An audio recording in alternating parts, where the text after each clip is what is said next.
मी Punjab duck हवामान अभ्यासक मुक्काम पोस्ट गोगळे धामणगाव तालुका शिलो जिल्हा परभणी। आज आहे 19 डिसेंबर 2023। आजपासून शेतकऱ्यासाठी अंदाज देत आहे।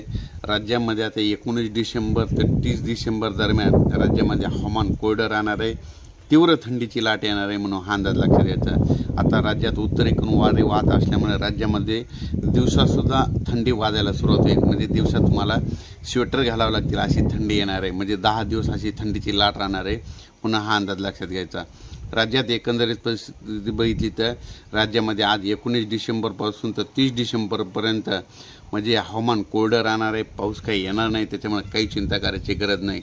मागील एक व्हिडिओमध्ये मी सांगितलं होतं की दरवर्षी यावर्षी महाराष्ट्रामध्ये एक महिना पाऊस पडणार की दुसऱ्या महिन्यात कोरडा जाणार की तिसरा महिना कमी पाऊस पडणार।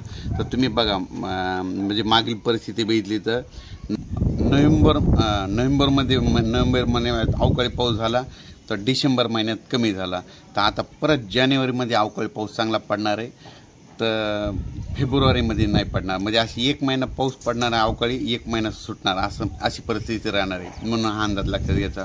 पण राज्यामध्ये आता जवळपास 10 दिवस 30 डिसेंबरपर्यंत हवामान कोरडं राहणार आहे। थंडीची तीव्र लाट येणार आहे, वारे सुटणार आहेत आणि वारे सुटल्यामुळं दिवसभर तुम्हाला थंडी जाणवणार आहे।